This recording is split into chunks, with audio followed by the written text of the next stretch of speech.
Hello students, मेरा नाम है रोहित और आज की वीडियो में मैं आपको बताने वाला हूँ रिड्यूस्ड रो एक्लियन फॉर्म। तो देखिए, एक मैट्रिक्स रिड्यूस्ड रो एक्लियन फॉर्म तभी कहलाएगी जब वो इन चार कंडीशन को सेटिस्फाई करेगी। पहली कंडीशन क्या है? First non zero entry is one in each row, मतलब हर रो में जो नॉन जीरो एलिमेंट स्टार्ट होगा वो वन होगा। पहले में देखते हैं, वन है, नॉन जीरो एलिमेंट जो पहला आ रहा है वो वन है। अब यहाँ पर भी वन आ रहा है, यहाँ भी वन आ रहा है। मान लेते हैं यहाँ पर जीरो और वन होता तो पहला नॉन जीरो बोला है, तो पहला नॉन जीरो एलिमेंट तो यहाँ वन हुआ, तो वन हुआ तो वो नॉन जीरो एलिमेंट हो गया। और वो वन होना चाहिए हमेशा, ये नहीं कि यहाँ पर जीरो कॉमा यहाँ पर टू आ गया तो टू हो गया, तो ये रो एक्लियन फॉर्म नहीं है मैट्रिक्स की। ठीक है, अब देखिए ईच सक्सेसिव रो, पहले बात करते हैं सक्सेसिव रो क्या होता है। एक के बाद एक, आर वन पहले रो वन, फिर रो टू, फिर रो थ्री, फिर रो फोर, ऐसे ऐसे ऐसे रो एन तक, मतलब इन्फानाइट रो तक। तो वो होता है सक्सेसिव रो, मतलब एक के बाद एक, एक के बाद एक, ऐसे। ठीक है, तो इसमें लिखा है कि each successive row has its first non zero entry in a later common column, मतलब लेटर कॉलम, मतलब जो पहला, जैसे मान लेते हैं यहाँ पर पहला नॉन जीरो एंट्री आ गई है वन, तो अब जो नॉन जीरो एंट्री आएगी वो उसके लेटर वाले कॉलम में आएगी, मतलब बगल वाले कॉलम में, या तो इस वाले में या इस वाले में कहीं भी आए, पर वो उसके नीचे नहीं आ सकती या उससे पहले नहीं आ सकता वन। ठीक है, आप ऐसे भी बोल सकते हो कि जैसे वन के आगे एक भी जीरो नहीं है।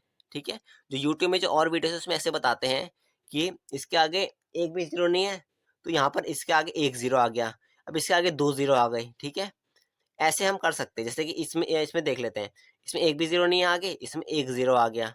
ठीक है, इससे ज्यादा बारी आ रही है क्योंकि इसमें तो एक भी जीरो था पर इसमें एक ज्यादा आ गया, इसमें तीन इससे ज्यादा आ गए।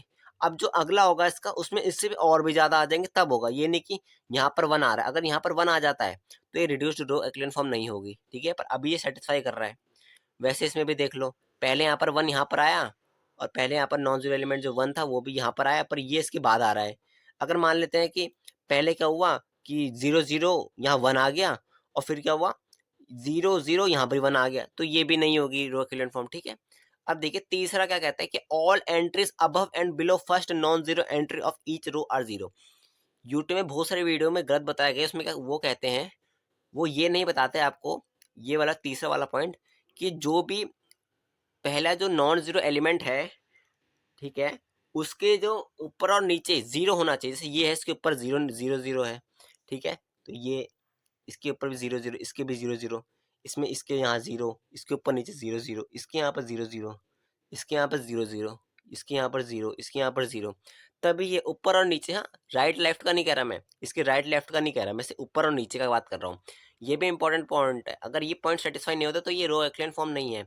मैंने यूट्यूब में बहुत सारी वीडियो देखी, उसमें क्या करते हैं, अगर मान लीजिए यहाँ वन है ना, यहाँ पर फाइव आ जाता है, तो कहते हैं कि ये भी रो एक्लियन फॉर्म है। पर ऐसा गलत है, मैंने ये बुक से पढ़कर बताया, आपको बुक में ऐसा ही लिखा हुआ है जो आपकी रेफरेंस बुक दी हुई है सिलेबस में।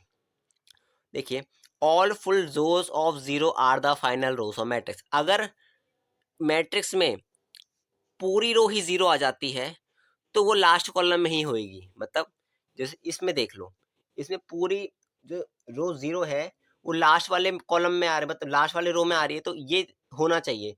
ये नहीं कि जो सार फुल जीरो वाले रो है वो ऊपर वाले में आ गए, तो नहीं, वो भी रो एक्लियन फॉर्म नहीं होगी। तो मैंने आपको कॉन्सेप्ट बता दिया क्या होता है रिड्यूस्ड रो एक्लियन फॉर्म। तो वही पूछने के लिए आएगा कि रिड्यूस्ड रो एक्लियन फॉर्म क्या होती है, या इसमें से कौन सी बताओ कि कौन सी रिड्यूस्ड रो एक्लियन फॉर्म है, ये आ सकता है पेपर में। तब तक के लिए ओके बाय।